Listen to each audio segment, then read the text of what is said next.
সুলতাজ, একজন প্রধানমন্ত্রী শেখ হাসিনা একদম বিজ্ঞ রাজনীতিবিদ, সে আলোচনা আমরা যেতে চাই না। পারিবারিক যাবহে তিনি আপনার সাথে যার সম্পর্ক, আমরা আপনি ফেরার পর আপনাকে বুকে জড়িয়ে ধরতেও আমরা সেই ছবিগুলি দেখেছি।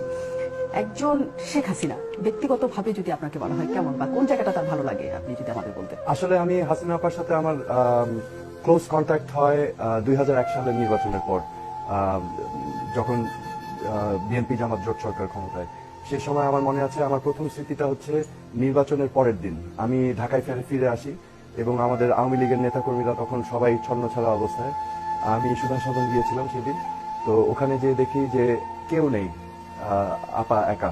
তো সেই সময় আমার ওনার সাথে ইন্টারাকশন শুরু হয় এবং আমি সুধা সদনে রেগুলার যেতাম এবং আমার কাছে খুব মানে মায়ের মতো করে উনি আমাকে খাওয়াতেন প্রতিদিন, কারণ মিটিং মিছিল আন্দোলনের পর সুধা সদনেই ফেরত যেতাম।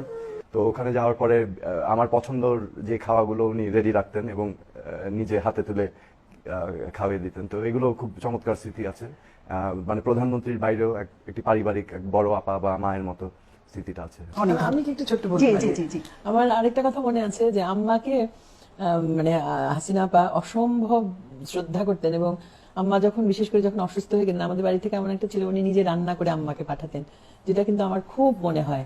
আম্মা কি খাবার পছন্দ করতেন, উনি একেবারে আম্মাকে, আম্মা একবার মৃত্যুর আগে পর্যন্ত উনি কিন্তু এত ব্যস্ততার মধ্যেও এবং আম্মা যখন নিজে রান্নাঘরে যেতে পারতেন না, রান্নাঘরে ওই ওয়াকার দিয়ে হেঁটে গিয়ে চেয়ারে বসে আমাকে বলতেন এইভাবে এইভাবে এই মশলা দিয়ে ওর জন্য রান্না করো, তো সেটা আবার পাঠানো হতো ওনার বাসায়। এটা কিন্তু খেতে পছন্দ করেন প্রধানমন্ত্রী সবচেয়ে বেশি? মাছ, আর একেবারে আমাদের মতো সহজ, একেবারে মাছ সবজি, একেবারে খুব সাধারণ খাবার। মিমি আপা, কোনো মজার স্মৃতি প্রধানমন্ত্রী?